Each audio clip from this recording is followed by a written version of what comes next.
ವೇಲು ನಾಯ್ಕರ್ ಅವ್ರು ಯಾಕೆ ಅವತ್ತು ತಡೆದ್ರು? ವೇಲು ನಾಯ್ಕರ್ ಅವರಿಗೂ ಅಶೋಕ್ ಅವರನ್ನ ತಡಿಬೇಕಾ ಅನ್ನುವಂಥ ಅಥವಾ ಆರ್ ಅಶೋಕ್ ಅವರನ್ನ ಉಳಿಸಬೇಕು ಅನ್ನುವಂಥ ಮನಸ್ಥಿತಿ ಯಾಕಿತ್ತು? ಈ ಬಗ್ಗೆ ಸ್ವತಃ ವೇಲು ನಾಯ್ಕರ್ ಅವರೇ ಏನು ಹೇಳ್ತಾರೆ ಅನ್ನೋದನ್ನ ನಿಮ್ಮ ಮುಂದೆ ಪ್ರೆಸೆಂಟ್ ಮಾಡ್ತೀನಿ. ವೇಲು ನಾಯ್ಕರ್ ಅನ್ನುವಂಥ ಒಬ್ಬ ವ್ಯಕ್ತಿಯನ್ನು ಕೂಡ ಇಲ್ಲಿ ನಾವು ಉಲ್ಲೇಖ ಆಗುತ್ತೆ. ಆ ವ್ಯಕ್ತಿಯ ಬಗ್ಗೆ ಹಲವು ವಿಚಾರಗಳು ಬರುತ್ತೆ. ವೇಲು ನಾಯ್ಕರ್ ಮೂಲತಃ ಮುನಿರತ್ನ ಅವರಿಗೆ ಬಹಳ ಆಪ್ತರಾಗಿದ್ದವರು. ಎಲ್ಲಿವರೆಗೆ ಅಂತಂದ್ರೆ ನೀವೀಗ ಅಶೋಕ್ ಅವರು ಹೇಳಿರುವ ಮಾತಿನ ಪ್ರಕಾರ ಮುನಿರತ್ನಂ ಅವರು, ವೇಲು ನಾಯ್ಕರ್ ಅವರು ಮತ್ತು ಅಯ್ಯನ್ ರೆಡ್ಡಿ ಅವರು ಒಟ್ಟಿಗೆ ಕೂತ್ಕೊಂಡು ಮಾತನಾಡುವಷ್ಟು ಆಪ್ತರಾಗಿದ್ದಂಥ ವೇಲು ನಾಯ್ಕರ್ ಯಾಕೆ ಆರ್ ಅಶೋಕ್ ಅವರ ಮೇಲೆ ಆಗ್ತಾ ಇದ್ದಂಥ ಅಥವಾ ಆಗಬೇಕಾಗಿದ್ದಂಥ ದಾಳಿಯನ್ನು ತಡೀತಾರೆ ಅನ್ನೋದ್ರ ಬಗ್ಗೆ ಮಾತನಾಡೋದಕ್ಕೆ ಸ್ವತಃ ಮಾಜಿ ಕಾರ್ಪೊರೇಟರ್ ವೇಲು ನಾಯ್ಕರ್ ಅವರು ನಮ್ಮ ಜೊತೆಗೆ ಸ್ಟುಡಿಯೋದಲ್ಲಿ ಜಾಯ್ನ್ ಆಗಿದ್ದಾರೆ. ಸರ್, ಕಾರ್ಯಕ್ರಮಕ್ಕೆ ಆತ್ಮೀಯ ಸ್ವಾಗತ ನಿಮಗೆ. ವೇಲು ನಾಯ್ಕರ್ ಅವರೇ, ನಿಮ್ಮ ವಿಚಾರ ಬಂದಾಗ ಒಂದೆರಡು ಮೂರು ಪ್ರಶ್ನೆಗಳು ಬರುತ್ತೆ. ಆ ಪ್ರಶ್ನೆಗಳಿಗೆ ನಾನು ಬರ್ತೀನಿ. ಬಟ್ ಅದಕ್ಕಿಂತ ಮೊದಲು ಪ್ರೈಮ್ ಪ್ರಶ್ನೆ ನಂದು. ಇವರಿಗೆ ಒಂದು ಅಶೋಕ್ ಅವರಿಗೆ ಒಂದು ನಿಯೋಜನೆ ಆಗುತ್ತೆ, ಕೆಲಸ ಹಿಂಗೆ ಕೊಡಬೇಕು ಅಂತ. ಅದರ ಪ್ಲಾನಿಂಗ್ನಲ್ಲಿ ನೀವು ಕೂತಿದ್ರಿ ಅಂತ ಅಶೋಕ್ ಅವರು ಹೇಳ್ತಾರೆ.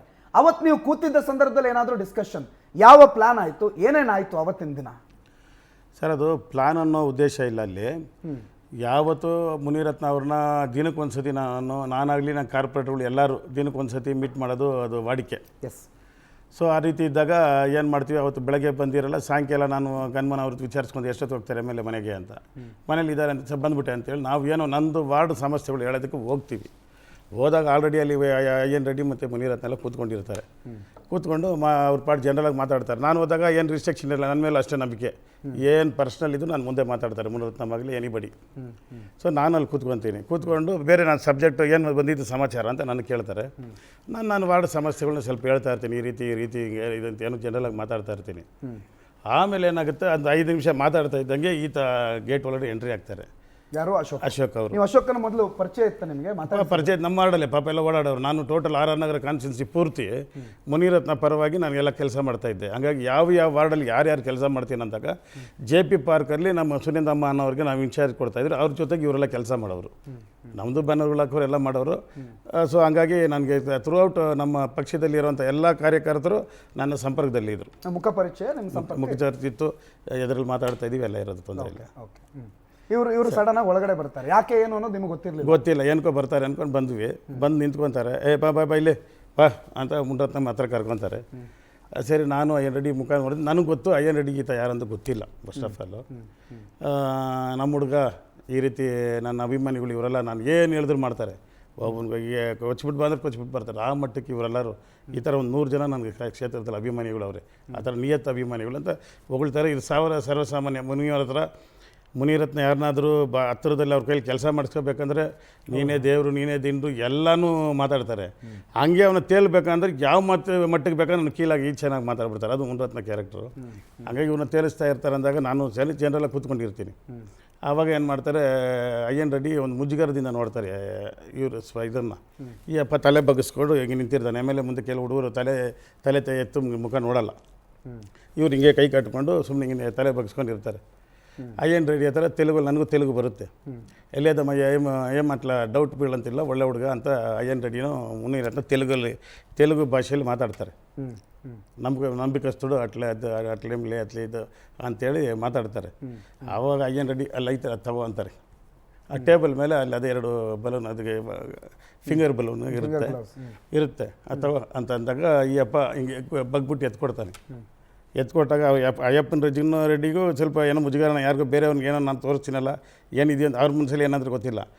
ಅವರು ನೋಡಪ್ಪ ಹಿಂಗೆ ಇಕ್ಕಬೇಕು ಇದು ಅಲ್ಲಿ ಜನ ಜಾಗಲಿ ಅವ್ರದ್ದು ಲೀಡ್ದು ಎಲ್ಲೊಂದು ಕಡೆ ಹೋಗ್ತೀರೋ ಅಲ್ಲಿ ಲೀಡ್ದವರು ಅವ್ರದ್ದು ಬರ್ತಡೇ ದಿವಸ ಸಿಕ್ಕಾಪಟ್ಟೆ ಜನ ಇರ್ತಾರೆ ಅಂತ ಅದನ್ನು ತೋರಿಸ್ತಾ ಇರ್ತಾರೆ. ಈ ಮಾತು ಹೇಳೋದು ಮುನಿರತ್ನ. ಎಲ್ಲಿ ಹೋಗ್ಬೇಕು ಅನ್ನೋದಂತಂದರೆ ಅಲ್ಲಿ ನಾನು ಯಾರೋ ಒಂದು ಲೀಡ್ರ್ ಮನೆ ಕಳಿಸ್ತೀನಿ, ಅಲ್ಲಿ ಸಿಕ್ಕಾಪಟ್ಟೆ ಅವ್ರದ್ದು ಬರ್ತಡೇ. ಆ ಟೈಮ್ ಎಷ್ಟೊತ್ತಂತ ನಾನು ಹೇಳ್ತೀನಿ. ಅಲ್ಲಿ ಹೋದಂಗೆ ಎಲ್ಲರ ಅಭಿಮಾನಿಗಳು ಅದು ಬರ್ತಡೇ ಎಲ್ಲ ಹಾರ ಹಾಕ್ತಾರೆ, ತೂರು ಹಾಕ್ತಾರೆ, ಶಾಲ್ವ್ ಹಾಕ್ತಾರೆ, ಎಲ್ಲ ಜನ ಜುಂಗ್ಲಿ ಇರ್ತವೆ. ನೀನು ಒಂದು ಬೊಕ್ಕೆ ಕೊಟ್ಟು ಮಧ್ಯದಲ್ಲಿ ಎಲ್ಲಾದರೂ ಸುಮ್ಮನೆ ಹಿಂಗೆ ಅಂದ್ಕೊಂಡು ಬಂದ್ಬಿಡು. ಅದು ಏನಾದರೂ ನಾನು ಏನಾಗುತ್ತೋ ನೋಡೋಕ್ಕೆ ಹೋಗ್ಬೇಡ, ಹಿಂತಿರುಗಿಸಿ ನೋಡಬೇಡ. ಆ ಬ್ಲೇಡ್ ಅವ್ರು ಟಚ್ ಆಗಬೇಕು ಅನ್ನೋ ಮಟ್ಟಿಗೆ ಏನೋ ಅಂತಾರೆ. ನನಗೆ ಕ್ಲೀನಾಗಿ ಅರ್ಥ ಆಗುತ್ತೆ ಯಾರು ಲೀಡ್ರು ಏನು ಎತ್ತ ಅಂತೇಳಿ ಇದು ಮಾಡಿದಾಗ ಸರಿ ನಾನೇನು ಮಾಡ್ತಾಯಿದ್ದೀನಿ, ಇದು ಏನೋ ನಡೀತೈತೆ ಸ್ಕೆಚ್ ಅನ್ನೋದು ನನ್ನ ತಲೆಗೆ ಬರುತ್ತೆ. ಸರಿ ನಾನೇನು ಮಾಡ್ತೀನಿ, ಸರಿ ನಮ್ಗೆ ಗೊತ್ತಿಲ್ಲದಂಗೆ ನನ್ನ ಸಂಬಂಧ ಇಲ್ಲ ಇದು ಅಂತೇಳಿ. ಈ ಅಪ್ಪ ಅಶೋಕ್ ಏನು ಮಾಡ್ತಾರೆ, ಸರಿನಾ ನೀವೇನು ಇದು ಮಾಡ್ತೀನಿ, ಸರಿನಾ ಅಂತ ತಲೆ ಎಲ್ಲ ಆಡಿಸ್ತಾ ಇರ್ತಾರೆ.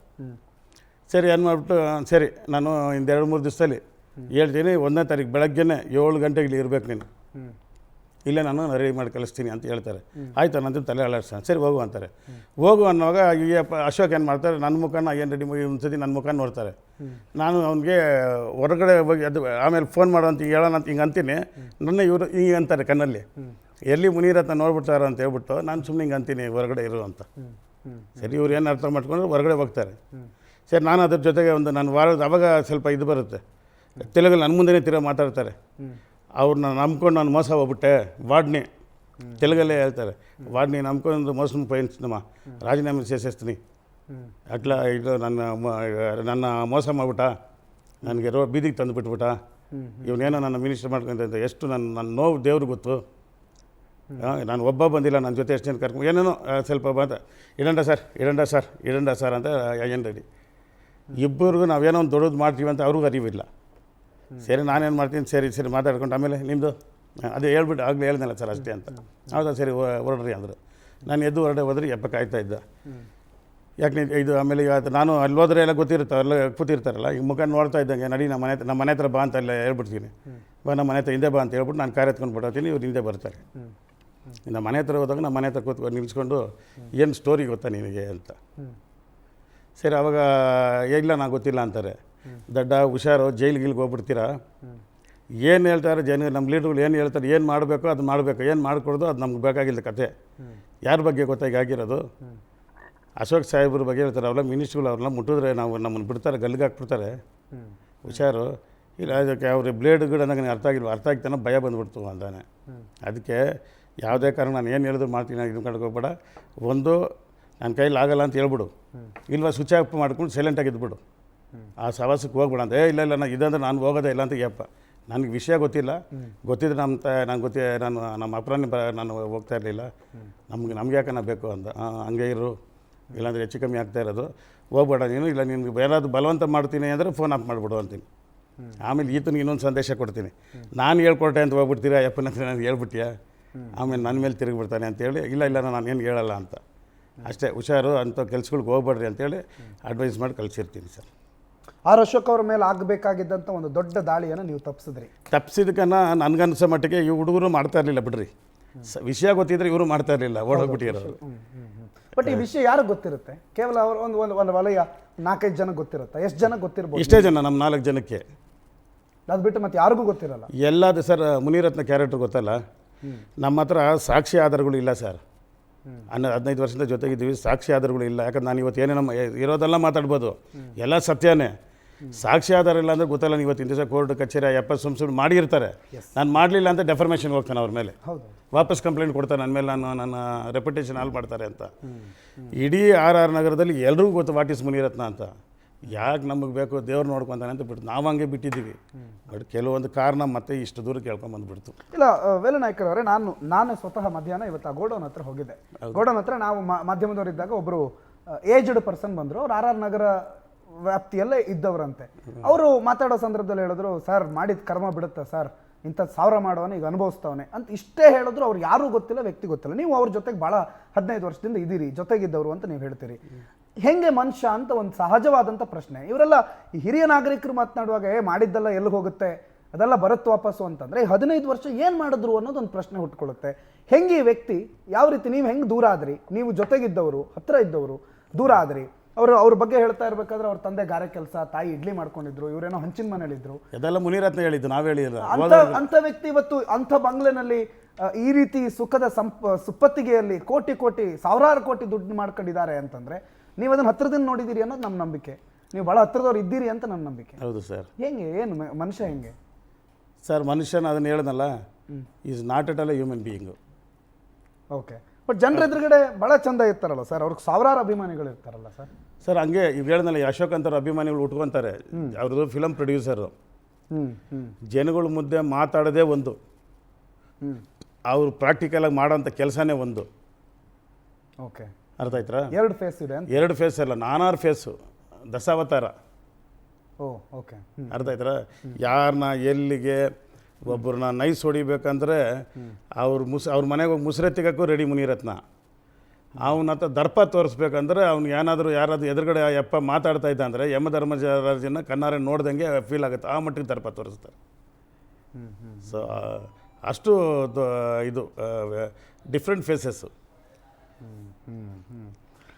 ನೀವು 15 ವರ್ಷ ಜೊತೆಗಿದ್ರಿ, ಡಿಫ್ರೆಂಟ್ ಫೇಸಸ್ಗಳು ನೋಡಿದಾಗ ನಿಮ್ಗೇನು ಅನಿಸಿಲ್ವಾ ಈ ವ್ಯಕ್ತಿ ಸರಿ ಇಲ್ಲ ಸರ್? ಇದು ನಾನು ಇದ್ದಿದ್ದೀನಿ ಅಂದರೆ ಜೊತೆಗೆ ಬಿಸ್ನೆಸ್ ಮಾಡ್ತಾ ಇದ್ದೀನಿ ಅಂದರೆ ಬಿಟ್ಟು ಬರ್ಬೋದು, ಇಲ್ಲ ಫ್ರೆಂಡ್ಶಿಪ್ಪಲ್ಲಿ ಇದ್ದೀನಿ ಅಂದರೆ ನಮ್ಮ ದೊಡ್ಡವ್ರು ಹೇಳ್ತಾರೆ ಕೆಟ್ಟವನ 1,000 ರೂಪಾಯಿ ಖರ್ಚು ಮಾಡಿಬಿಟ್ಟು ಒಂದು ಸಹವಾಸ ಬಿಟ್ಬಿಡು ಅಂತ, ಒಳ್ಳೆಯವನ 10,000 ರೂಪಾಯಿ ಖರ್ಚು ಮಾಡಿ ಅವ್ನ ಸ್ನೇಹ ಸಂಪಾದನೆ ಮಾಡುವ ಅಂತ ಹೇಳ್ತಾರೆ.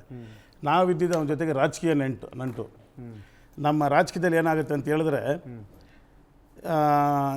ಸಿಸ್ಟಮ್ ಅನ್ನೋದೇ ಒಂಥರ ಸಿಸ್ಟಮ್ ಬಿಟ್ಟು ಹೊರಗಡೆ ಹೋಗುತ್ತೆ. ಎಲ್ಲ ನ್ಯಾಷನಲ್ ಪಾರ್ಟಿಯಲ್ಲೂ ಒಂದು ಪಕ್ಷ ಅಂತ ಬಂದಾಗ ಕಾಂಗ್ರೆಸ್ ಆಗ್ಬೋದು, JDS ಆಗ್ಬೋದು, BJP ಆಗ್ಬೋದು, ಇಂದ ಪಂಚಾಯತಿ ಆಗ್ಬೋದು, ಕಾರ್ಪೊರೇಷನ್ BBMP ಆಗ್ಬೋದು, ಯಾವುದೇ ಆಗಲಿ ಪಕ್ಷ ನಮ್ಗೆ ಟಿಕೆಟ್ ಕೊಡುತ್ತೆ ಅಂತ ಹೆಸರು ಹೇಳ್ತಾರೆ. ಪ್ರಪೋಸ್ ಮಾಡೋದು ಆ ಕ್ಷೇತ್ರದ MLAನೇ. MLA ಯಾರಿಗೆ ಹೇಳ್ತಾರೆ ಅವ್ರಿಗೆ ಟಿಕೆಟು. MLA ಶಿಫಾರಸು ಮಾಡಲಿಲ್ಲ ಅಂದರೆ ಯಾವ ಪಕ್ಷನೂ ಟಿಕೆಟ್ ಕೊಡೋಲ್ಲ. ಆವಾಗ ಏನಾಗುತ್ತೆ, ನಮಗೆ ನಾವು 5-6 ವರ್ಷ ದುಡ್ಕೊಂಡು ಬಂದಿರ್ತೀವಿ, ಎಲೆಕ್ಷನ್ ಹತ್ರ ಬಂದಾಗ MLA ವಿರುದ್ಧವಾಗಿ ನಾವು ಯಾರು ನಮಗೆ ಅಲ್ಲಿರೋರಿಗೆ ಯಾರಿಗೂ ಇಷ್ಟ ಆಗಲ್ಲ ಆ ಥರ ವರ್ತನೆ. ಆದರೂ ಪರಿಸ್ಥಿತಿಗೆ ನಾವು ಜಾಲರ ಹೊಡಿಲೇಬೇಕು.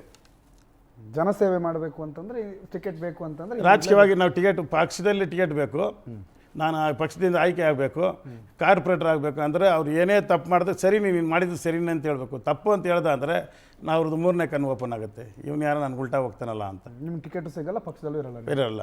ಸೊ ಏನು ಮಾಡುತ್ತೆ, ಎಲ್ಲರೂ ಅದನ್ನು ಅಡ್ಜಸ್ಟ್ ಮಾಡಿಕೊಂಡು ಅವ್ರಿಗೆ ಜಾಲರ ಹೊಡ್ಕೊಂಡು ಹೋಗೋದು ಪರಿಸ್ಥಿತಿ. ಆ ಪರಿಸ್ಥಿತಿ ನೀವು ಹೊರಗಡೆ ಬಂದ್ರಿ. ಆ ಪರಿಸ್ಥಿತಿಯಲ್ಲಿ ನಾನು ಇದ್ದೆ, ಹೊರಗಡೆ ಬಂದಿದ್ದಲ್ಲ ನಾವು. ಯಾಕಂದರೆ ನಾವೆಲ್ಲ ಆಕಾಂಕ್ಷಿಗಳು. ಆತನಿಗೆ ವಿರೋಧವಾಗಿ ಏನಾದರೂ ಮಾತಾಡ್ದೆ ಅಂದರೆ ನಮ್ಮನ್ನು ದೂರ ಆಗ್ತಾನೆ ಅಂದರೆ ಎಲೆಕ್ಷನ್ ಟೈಮಲ್ಲಿ ಟಿಕೆಟ್ ಕೊಡಲ್ಲ.